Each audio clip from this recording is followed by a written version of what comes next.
Hi, Rod from Fleet News Group again, and today I have here the Mazda 3. Let's give it a go.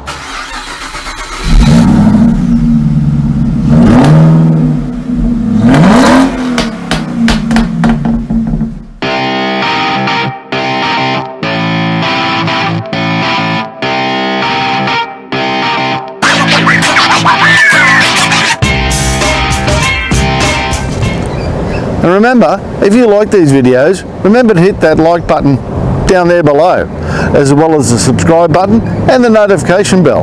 That way you can be kept up to date with everything that's going on at the Fleet News Group. Go on, give that like button a bit of a smash away there. You know you want to.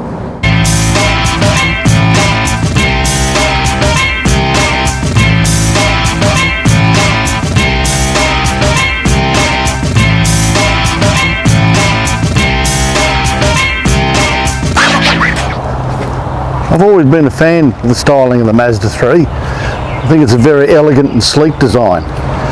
Quite attractive to the eye, beautiful sleek shape, and it's just a looker all round. Every time Mazda's produced a new model over the years, it just keeps getting better and better. I really like it. It's a beautiful car.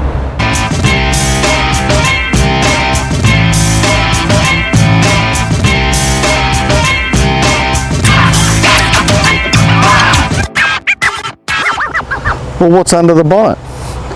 Under the bonnet is a 2-litre 4-cylinder 16-valve double overhead cam engine, complete with iStop, which no doubt helps with the fuel economy. Every time you stop at the lights, the motor turns off, not using any fuel. Fuel economy is listed on this vehicle by Mazda on the combined cycle at 5.9 litres per 100 k's, and it uses E10. The power output of the motor, 114 kilowatts, and the torque, 200 Newton meters. So there's plenty of herbs on tap. If you're out in the open road and need to pull out and pass a caravan or something, it's going to do it for you. Easy peasy. All that power channels through a 6-speed automatic transmission, which has flappy paddle shifters, so you can play around with them as well. All in all, it's a very good motor, very tractable, pleasant to drive, and I think you'll be happy with it every day.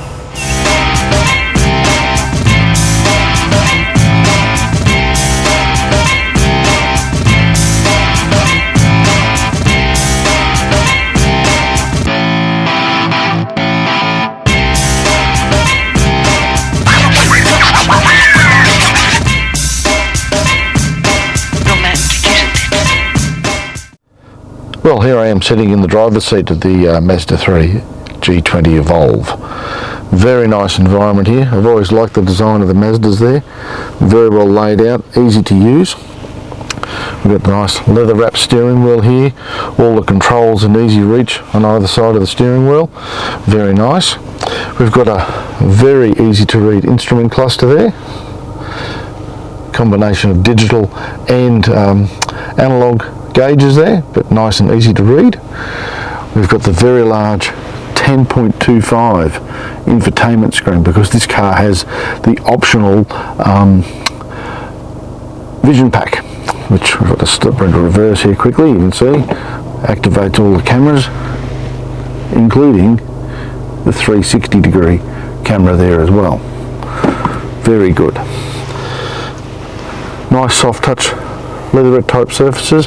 The top is a bit hard plasticky, but kind of expect that. Nice finishes there with the chrome finish and dials to adjust the temperature. Fantastic. Push button start, of course, but interestingly, it's not a proximity key with this one on this particular model. Got here, you've actually got to push the buttons on the fob here to get it to unlock and lock the doors. As you approach the car, it doesn't do anything until you push the buttons. Bit old school, but that's alright. We've got down here the MZD Connect master control there, because up here the screen, it's not a touch screen, which is good in a way because you've got to really reach over to try and get to these things, and it's so much easier just to drop the hand down and roll it around. It's quite intuitive when you get used to it, and becomes sort of second nature after a while. It's quite good. Got a nice sliding and lifting centre console there. Just got a bottle of water in there myself. The door bins are quite good. I've got my big drink bottle in there. And of course, then we have a good old coffee cup test. Nice and easy to reach. Easy in and out. Quite good. Another thing on the G20 Evolve here I quite like is auto up and down buttons for all the power windows. Just one touch and they're down or up, whichever way you want it. So looking around there, it only has cloth seats, this model, which is fine. They're quite comfortable. Don't burn your bum when you get in on a hot summer's day. So I think it's a very nice environment here in the driver's seat of the G20 Evolve. And look in the rear seat now of the G20 Evolve. Of course the fabric seats in there as well. I like the dark roof lining, it's very nice. That feel very nice and comfortable sitting in this car. Got a couple of air vents in the back here. Some good footroom. Headroom is a little compromised getting in and out because of the shape of the roof, and that's quite understandable. But we've got some cup holders in the back here. Folds up out of the way when you don't want it, but it's a pretty good space in the rear seat.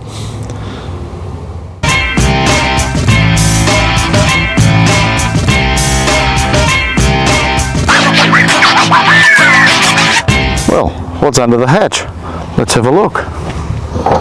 You open them up there. It's quite a decent boot in here. Good size, carry a fair bit of stuff there, shopping, a couple of bags for going away or whatnot. Nice and carpeted, and underneath hides a temporary spare tyre. Yes, it's only a temporary spare, but at least it's a real spare tyre, not one of those glue kits. But if you've been off to the shops and got a bit more than you should have, the seats also quite handily fold on down to give you quite an extra generous bit of space under the back seats there to help you carry home those longer loads or larger loads if you've been out and shopping a bit too much.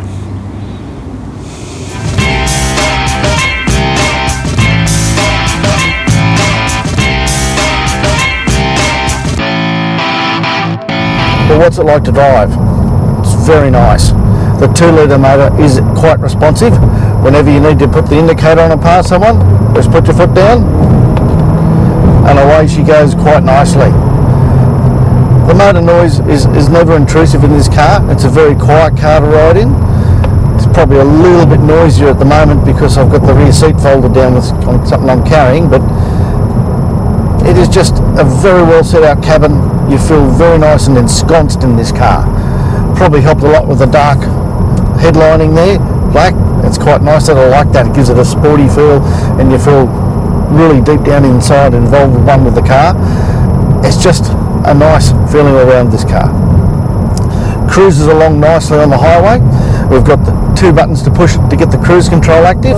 That's very nice.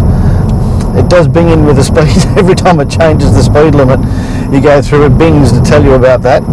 I'm looking it up on the heads-up display as well, and that's very nice colour heads-up display, telling me everything I need to know without taking my eyes off the road. And I really like that. It's a good feature. I use it all the time. And even this one tells you basically how you're going with your lane keep assist, and basically also blind spot monitoring. I've got little marks coming up on the screen now telling me there's a car beside me about to pass, and the speed, of course, what the cruise is set at, speed limit, all of that's up on that display. It's a very, very good system. Stereo in this car, it's quite a good quality one. It's good sound, good clarity, and Mazda, to be honest, when I think about the phone, when I'm talking on the phone, it has the best clarity going. It is just absolutely clear as when I have to talk on the phone. It's very, very good. I just think overall this car really ticks a lot of boxes, and if you're looking for your next novated lease and looking at a small sedan, then this car, the Mazda3, may well be a very, very good option for yourself. Something to consider rather than the plethora of SUVs that are out there. There's another Mazda3 there, how nice. but everything else is SUV and 4x4 ute, this and that. The Mazda 3 is a very nice car to drive. Very nice indeed. And something, if you're looking for a novated lease, it'll tick a lot of boxes. It will do a lot of things for you. Good car.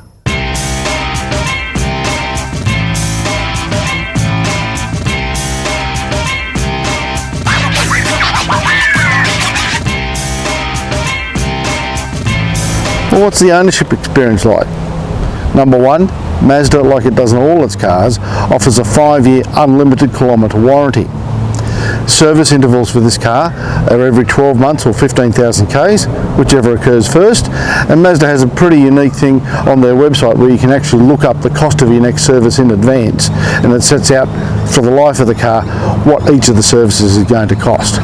So there's some good forward planning there to help with your motoring costs and give you a good peace of mind owning and operating this car into the future.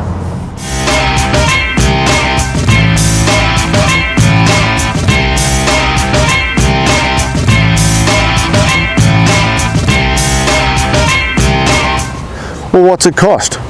Mazda lists the drive-away price here of the G20 Evolve here in New South Wales at just under $36,000 at $35,960.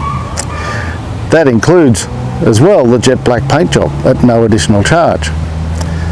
To that you have to add, for the vision pack that's on this car, $2,000, which is your forward cross traffic alert, your 360-degree camera, your forward parking sensors, all that stuff is a part of the vision pack, along with the larger infotainment screen in the car. That takes the price drive away to just over $38,000 drive away here in New South Wales. A lot of coin, but it is, for what it is, a very luxurious feeling car, quality design and features, really good ageless design, and one I think you'd be very happy with for a novated lease driving around. I think it's a good car.